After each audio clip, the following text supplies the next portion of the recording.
আসসালামু আলাইকুম everyone, welcome to my channel. আজকে আমি ডিসকাস করব একটা গুরুত্বপূর্ণ ব্রড কোশ্চেন নিয়ে, স্কেচ দ্য ক্যারেক্টার অফ মস্কা। অর্থাৎ এটি এলিজাবেথেন অ্যান্ড জেকোবান ড্রামার একটা নাটকের, অর্থাৎ ভলপনে নাটকের একটা গুরুত্বপূর্ণ চরিত্র হচ্ছে মস্কা। এই মস্কা চরিত্রটি হচ্ছে অনেক গুরুত্বপূর্ণ, যেহেতু তাই এটা নিয়ে এক্সামে ব্রড কোশ্চেনে আসার সম্ভাবনা অনেক বেশি, তাই আমি আজকে এটা নিয়ে আলোচনা করব। তো চলো শুরু করি। Mosca is the parasite of the cunning fox Volpone. অর্থাৎ মস্কা হচ্ছে ভলপনের কানিং ফক্স ভলপনের হচ্ছে প্যারাসাইট। প্যারাসাইট মানে বলতে এখানে বোঝায় যে পরজীবী, যে অন্যের উপর দিয়ে চলে, অন্যের উপর আসক্তি হয়ে যে নিজের মধ্যে বেড়ে উঠেছে। তো হচ্ছে মস্কা সেই রকমই একটা Parasite. He has all the qualities of real Parasite. অর্থাৎ মস্কার মধ্যে সকল গুণ রয়েছে, যেগুলো গুণ একজন প্যারাসাইটের থাকা উচিত, সেই সব গুণ মস্কার মধ্যে রয়েছে। He performs his duty to please the whims of his patron. অর্থাৎ মস্কা হচ্ছে সকল প্রকার কর্তব্যই পালন করে, যা তার পৃষ্ঠপোষকের জন্য সে পালন করা উচিত, সে তার সব দায়িত্বগুলো পালন করে। He is equal to the patron in cunning but not in social status.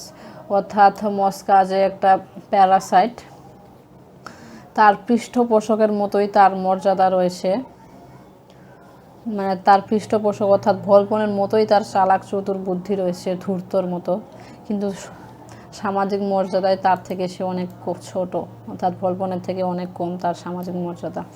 Mosca was very shrewd and resourceful. He knows the magic of how to make music out of disharmony.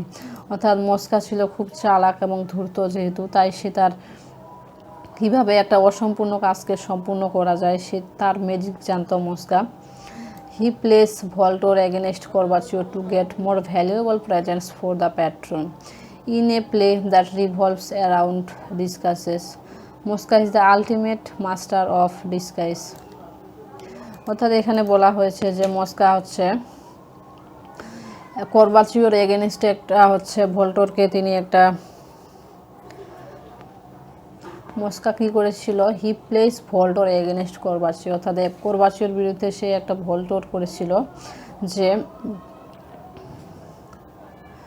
He is the person who continually executes Volpone's idea and the one who comes up with the necessary lie whenever needed.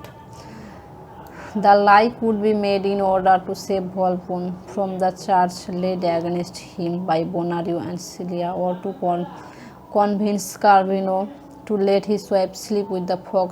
Either way, Mosca seems to have no scruples and deceit. অর্থাৎ হচ্ছে এই মস্কায় একটা হচ্ছে চক্রান্ত খেলেছিল হচ্ছে করবাচিওর বিরুদ্ধে, যে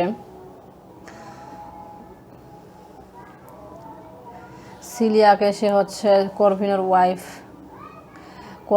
ওয়াইফ সিলিয়াকে সে হচ্ছে ভলপনের সঙ্গে রাতে ঘুমাতে বলে, এবং সে হচ্ছে এটার জন্য বোনারিওকে ফাঁসিয়ে দেয়। সেটাই বলা হয়েছে এখানে যে মস্কা এত ধূর্ত ছিল। But his most important deception is the one he effects on ভলপন and the audience, hiding his true nature and intentions from both the Fox and us. In the opening acts, Mosca appears to be exactly what he is described as, a clinging, servile parasite who only exists for Volpone and through Volpone. অর্থাৎ এখানে বলা হয়েছে যে নাটকের শুরুতেই দেখা যায় যে মস্কা হচ্ছে একজন প্যারাসাইট হিসেবে এই নাটকের মধ্যে প্রবেশ করেছিল, এবং সে ভলপন চরিত্রের মতোই সে হচ্ছে এক্সিস্ট করেছিল। In other words, he exist to serve Volpone and all that Volpone wants he wants. অর্থাৎ ভলপনের যা ছিল তাই তার সবই মস্কা ছিল। This impression is reinforced by several clinging speech that he gives all in praise of Volpone. But in Act 3 we have the beginning of what seems an assertion of self-identity by Mosca when he begins to grow confident in his abilities. But then this confidence against its itself unvoiced, and Mosca seems to go back to being Volpone's faithful servant, helping him get out of the troublesome situation with Bonario and Celia. But it turns out that Mosca's aid in this situation may have been motivated as such by personal interest. It was by a desire to aid Volpone, for when he is presented with an opportunity to seize Volpone's wealth, he takes it. অর্থাৎ যখন দেখা যায় নাটকের শেষের দিকে, তখন হচ্ছে মস্কায় হচ্ছে ভলপনের সমস্ত সম্পত্তির মালিক হতে চায় এবং সে একটা সুযোগ খুঁজে পায়। Mosca himself is possessed by greed, and he attempts to move out of his role as parasite, a harmless fly circling around a great beast, to the role of great beast himself. অর্থাৎ মস্কা নিজেই হচ্ছে এই সমস্ত সম্পত্তির মালিক হতে চায় এবং সে একটা হচ্ছে ধূর্ত মানুষ এবং সে একটা great beast. But this attempt fails as Volpone expose them both. কিন্তু তার সেই চেষ্টা ব্যর্থ হয়ে যায়, কেননা ভলপন নিজেই সে এক্সপোজ করে যে তাদের দুজনের মধ্যে কী হয়েছিল। An interesting question is what is significance his failure has in the context of the plan, whether it is just punishment for his greed, his deceit, or his attempt to usurp the powers and privileges of the nobility and move above his social class. We may conclude that though Mosca is a parasite, he was very cunning and greedy. He tried his utmost to manipulate his master. অর্থাৎ নাটকের শেষে দেখা যায় যে মস্কা যে একজন Parasite এবং তার এই প্যারাসাইটের জন্য অনেক শাস্তিও হয়েছিল এবং সে তার সর্বোচ্চটা দিয়ে চেষ্টা করে গেছিল তার মাস্টারকে ম্যানিপুলেট করার জন্যে।